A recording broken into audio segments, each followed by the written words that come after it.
Selamat berjumpa kembali bersama dengan kami. Kali ini kita akan belajar bersama kembali pendidikan agama Katolik dan budi pekerti untuk siswa-siswi SMA kelas 10.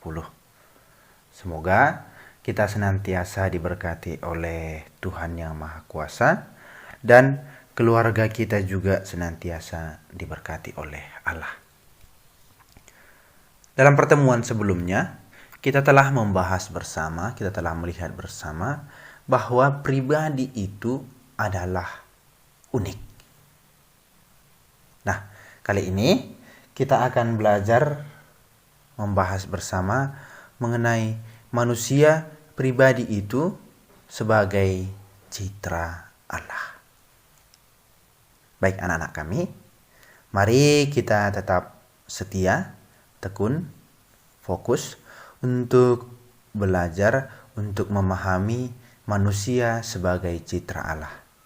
Ini diberikan kepada kita untuk kita pelajari agar kita menyadari bahwa kita diciptakan itu segambar dengan Allah, secitra dengan Allah.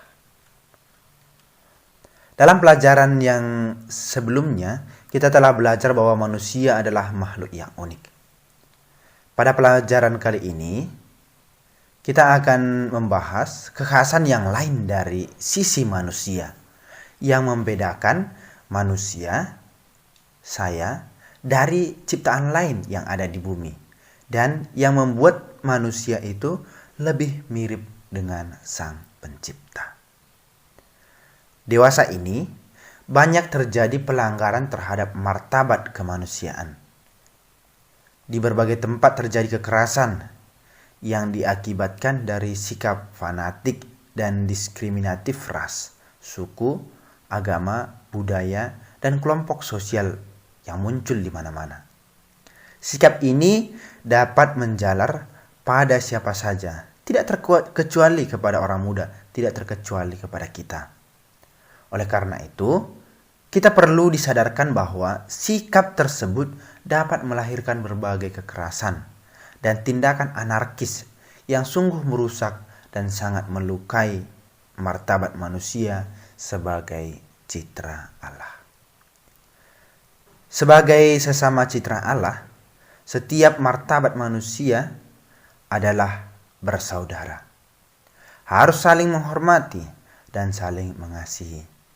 Sikap ini seperti yang digambarkan Yesus dalam perumpamaan tentang Samaria yang murah hati. Dalam perumpamaan itu dikisahkan bagaimana seorang Samaria yang baik hati telah memperlakukan orang Yahudi yang mendapatkan bencana di jalan seperti saudaranya sendiri. Bahkan lebih dari itu.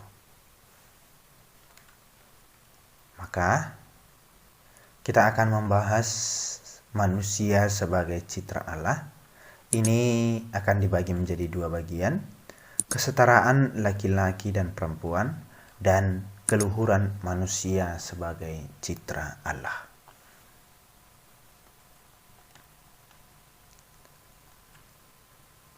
Pengertian dan dasar kesederajatan. Sederajat itu berarti sama. Tidak ada orang yang berposisi di bawah atau di atas. Kesederajatan itu memberi tempat untuk berhubungan ideal antara partner, bukan antara bos dengan karyawan atau tuan dengan budak. Dasarnya apa? Bisa kita lihat dalam kitab Kejadian bab 1 ayat 27. Ini mengenai manusia diciptakan bersamaan menurut gambar. Ini berarti bahwa semua manusia memiliki keistimewaan dan martabat yang sama. Setelah manusia dibentuk dari tanah liat, Allah pun menghembuskan rohnya sehingga memberi dia hidup. Inilah yang membuat manusia istimewa dibandingkan dengan makhluk lain. Sebab di dalam dirinya ada roh Allah. Dan proses penciptaannya pun lewat karya. Artinya, Allah bekerja ketika menciptakannya, bukan hanya lewat sabda seperti menciptakan yang lain. Seperti menciptakan hewan, tumbuh-tumbuhan, tanah, dan sebagainya.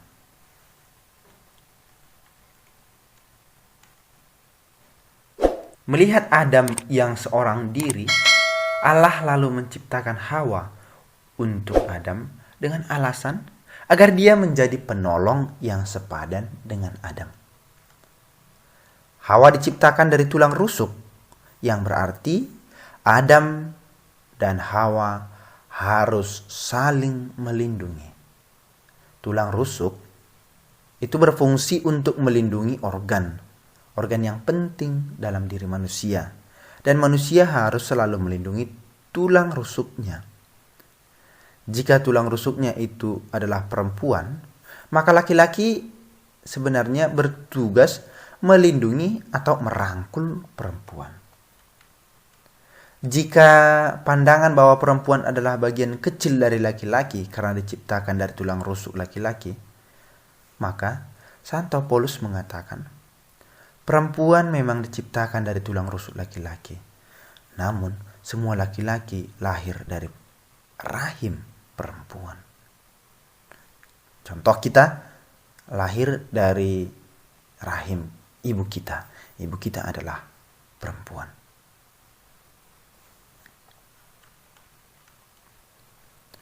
Ini sering muncul pengertian yang keliru. Namun kenyataannya sekarang adalah perempuan banyak sekali dianggap lebih lemah dari laki-laki. Subordinat. Ini. Perempuan adalah sub atau bagian cabang, laki-laki sebagai pusat. Perempuan adalah nomor 2 setelah laki-laki. Perempuan dianggap makhluk lemah yang kurang berdaya. Pandangan yang keliru ini berasal dari budaya patriarkal. Artinya bahwa bapak itu kepala keluarga, orang tua itu, laki-laki itu lebih tinggi. Budaya yang dikuasai dan ditentukan oleh laki-laki. Budaya di dunia ini, terutama Indonesia, umumnya patriarkal. Maka jarang sekali ada suku itu mengangkat kepalanya itu perempuan. Dalam budaya ini, garis keturunan adalah patrilineal, yakni laki-lakilah yang memegang kendali keluarga. Laki-lakilah yang berhak mendapatkan warisan keluarga. Perbedaan dalam tugas sosial ini adalah pembedaan hasil ciptaan manusia, bukan dari penciptaan. Karena itu, pembedaan ini bisa sebenarnya dirubah. Inilah yang keliru. Menganggap bahwa laki-laki itu nomor 1. Laki-laki itu di atas. Perempuan itu bagian. Dalam masyarakat sering ada anggapan bahwa perempuan cukup berperan di dapur dan di kamar. Tugas perempuan adalah mengurus rumah tangga, memasak, dan mengasuh anak. Sedangkan tugas laki-laki adalah mencari nafkah. Pendapat keliru ini membuat perempuan jarang mendapat posisi istimewa di tempat kerja.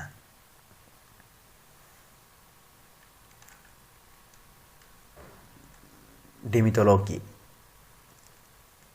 Artinya bahwa meluruskan kembali sejarah yang telah diatur oleh laki-laki dari dulu. Perempuan dan laki-laki itu memiliki tugas dan peranan yang sama dalam masyarakat. Perbedaan mereka hanya pada struktur fisik dan peran biologis saja. Perbedaan yang paling jelas adalah bahwa hanya perempuan yang memiliki rahim sehingga bisa mengandung dan melahirkan. Ini adalah perbedaan kodrati. Artinya, perbedaan yang sudah ada sejak keduanya diciptakan. Perbedaan ini tidak dapat dirubah. Sejarah dunia juga telah mencatat Banyak perempuan yang telah menunjukkan kemampuannya yang hebat pada bidang yang bisa dikuasai oleh laki-laki. Megawati contohnya, pernah menjadi seorang presiden. Margaret pernah menjadi Perdana Menteri Inggris yang sangat kuat. Benazir juga adalah mantan Perdana Menteri Pakistan yang sangat dihormati. Pahlawan Indonesia juga banyak perempuan, misalkan Cik Nyadin dan sebagainya. R.A. Kartini juga sebagai pejuang emansipasi wanita. Nah, kita masuk ke kesetaraan laki-laki dan perempuan. Pada usia remaja, seorang mengalami pertumbuhan jasmani dan rohani yang sangat besar. Mereka mengalami ada dorongan-dorongan dan daya-daya tertentu dalam dirinya, khususnya daya tarik terhadap lawan jenis. Daya tarik terhadap lawan jenis ini sering belum disadari secara penuh oleh para remaja sebagai hal yang luhur, indah, wajar, dan manusiawi. Ketidaktahuan dan ketidaksadaran akan adanya dorongan dan daya tarik terhadap lawan jenis ini dapat menyebabkan remaja tidak pandai menempatkan diri dalam pergaulan antar jenis. Bahkan, pergaulan antar jenis di kalangan para remaja sering menyimpang. Karena itu, para remaja memerlukan bimbingan agar mereka memiliki pengetahuan dan kesadaran yang mendapati tentang hakikat kepriaan dan hakikat kewanitaan, seperti daya tarik terhadap lawan jenisnya. Demikian juga, kita dapat menghargai dirinya sendiri dan lawan jenis, seperti kalau saya laki-laki, saya menghargai perempuan itu sebagai ciptaan Tuhan yang indah, luhur, dan suci. Nah, dalam pembahasan kali ini, kita diajak untuk menyadari bahwa laki-laki dan perempuan itu diciptakan semartabat, sederajat. Keduanya diciptakan menurut citra Allah. Diciptakan menurut gambar dan rupa Allah yang satu dan sama. Itu bisa kita lihat dalam kitab Kejadian, kisah penciptaan. Bukan hanya itu, lebih dari itu, mereka dianugerahi kepercayaan dan kesempatan yang sama untuk mengambil bagian dalam karyanya yang agung. Mereka dipanggil untuk membangun persekutuan, komunio, dan bekerja sama dalam pengelolaan dunia dan seisinya, serta pelestarian generasi umat Allah.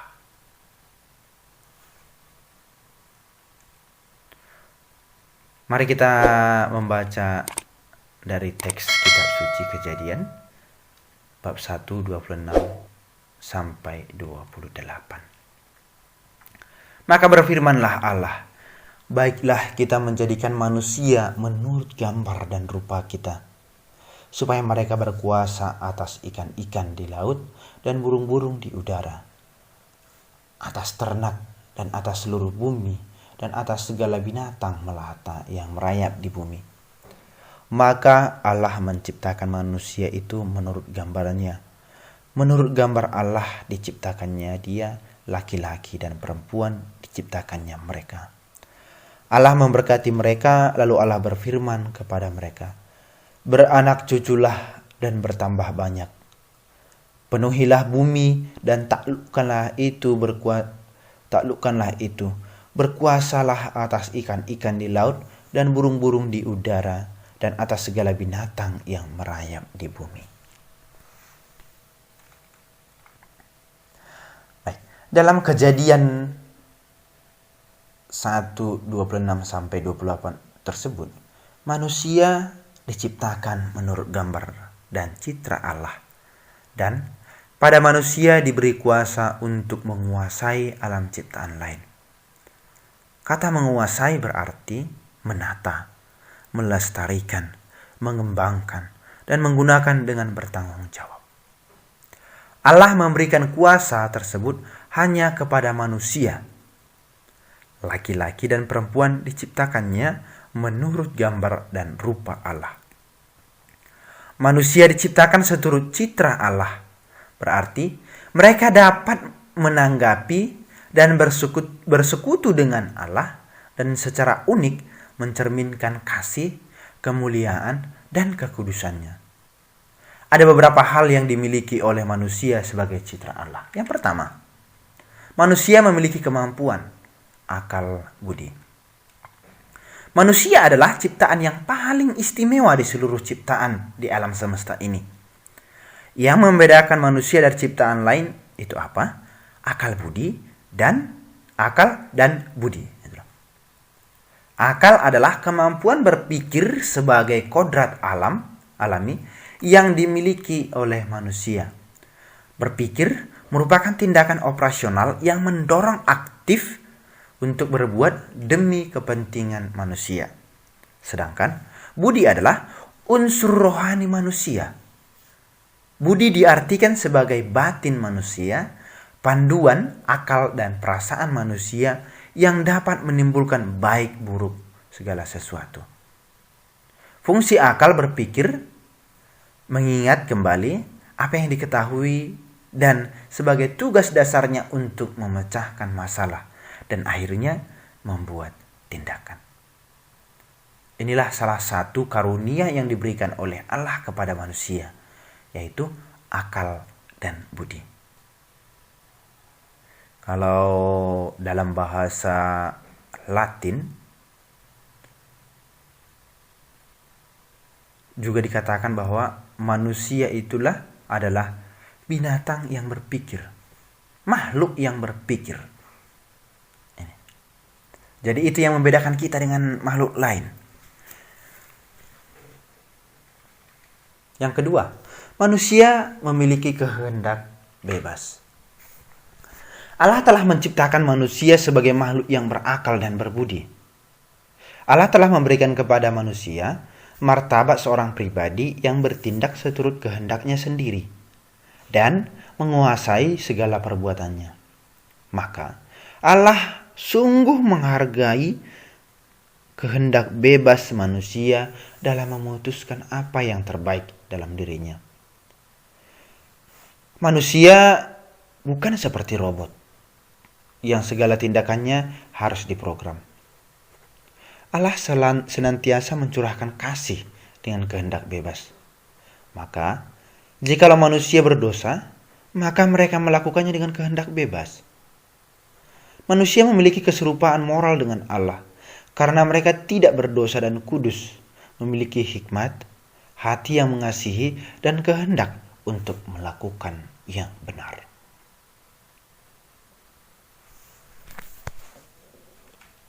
Yang selanjutnya, kemampuan untuk menguasai. Seperti yang dikatakan tadi dalam kitab Kejadian, Allah memberikan kepada manusia untuk menguasai seluruh alam jagat raya. Tapi menguasai itu bagaimana? Allah sangat mengharapkan agar manusia mengabadikan segala sesuatu di bumi ini kepadanya dan mengelolanya untuk kemuliaan Allah, sambil memenuhi maksud ilahi. Ketika mereka berdosa, mereka mendatangkan kehancuran, kegelapan, dan penderitaan atas ciptaan Allah. Baik, para saudara dan saudari sekalian, anak-anak kami, demikian dulu pertemuan kita kali ini. Dengan ini kita disadarkan bahwa manusia itu ciptaan Allah yang segambar, secitra dengan Allah. Secitra artinya saya mirip dengan Allah. Kamu serupa dengan Allah. Maka dengan ini kita disadarkan bahwa untuk menghargai sesama itu sangat penting. Baik, mari di pertemuan selanjutnya kita akan membahas keunikan manusia yang lain. Demikian, terima kasih.